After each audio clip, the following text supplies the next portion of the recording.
Slogan দেয়। তাহলে সেই সব লোকগুলি এতদিন আমরা বাছাই করতে পারি না, এখন আমরা বাছাই করতেছি।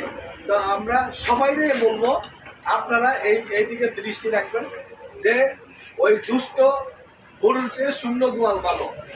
আমাদের কথা হইল আমরা শান্তিপ্রিয়, আমরা চাই সমাজের শান্তি।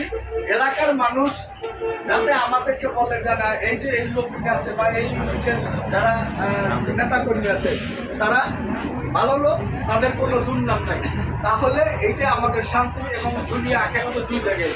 আর যদি আমাদের দুর্নাম হয় যে অমুক নেতা এই করছে ওই করছে, তাহলে এগুলি খুবই দুর্নাম। তো শুধু এই এলাকার না, দুর্নাম হলো বিএনপি এবং দুর্নাম হইল এমনকি আমাদের দলীয় যে প্রধান তার নাম, তারও দুর্নাম হয়।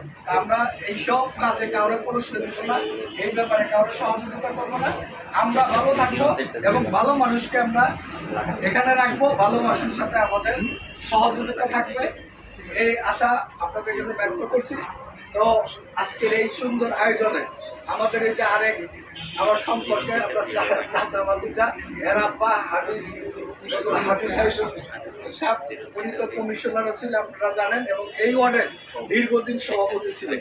তারই ছেলে শরীফুল ইসলাম সনের, সে আল্লাহ করি মসজিদের বর্তমানে সেক্রেটারি, এবং ওই যে আমাদের যে আরেকটা ছিলেন ছোট ভাতিজা জুয়েল আহমেদ, সে হইল সাবেক বিএনপি 33 নম্বর ওয়ার্ডের যে সেক্রেটারি ছিল বাবুল্লাহ আহমেদের ছেলে, সেও ওই মসজিদ কমিটির এখন বর্তমানে হলো কেশিয়া। তো আমরা এটা আমাদের জন্য একটা সৌভাগ্য যে এটা মসজিদ পরিচালনা কমিটির মধ্যে যদি তাদের মতো লোক থাকে তাহলে নিশ্চয়ই তারা ভালো কাজ করছে বলে তাদের মতো মানুষ বা মসজিদের মধ্যে থাকার মতো তাদের সুযোগ আছে। আর যদি খারাপ লোক হতো বা তাদের আচার আচরণ, তাদের কর্মকাণ্ড যদি খারাপ হতো, তাহলে নিশ্চয়ই এই সুযোগটা পাইতো না। যারা স্থানীয় তাদের একটা গ্রহণযোগ্যতা আছে, নাম দাম আছে, তাদের বংশ পরিচয় আছে।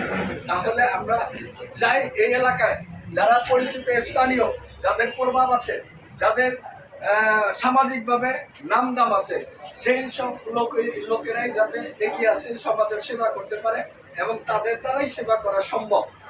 আর যদি কোথাও থেকে উইরা এসা জুইরা বৈশা এখন হুট করে একটা কিছু করে বা এখানে তাদের কোনো ভিত্তি নাই, তাদের কোনো তেমন কোনো পরিচয় নাই, সেই সব লোক যদি অনেক করতে কিছু করে তখন কিন্তু অনেকেরই চোখে বাজে।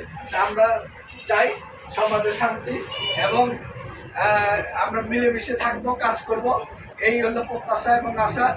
আমরা আগামী ঈদ যাতে সুন্দরভাবে করতে পারি এবং সবাই মিলেমিশে আমরা ভালোভাবে থাকতে পারি, শান্তিপূর্ণভাবে থাকতে পারি, এটাই আমাদের আশা। এবং আমাদের বর্তমান বাংলাদেশ জাতীয়তাবাদী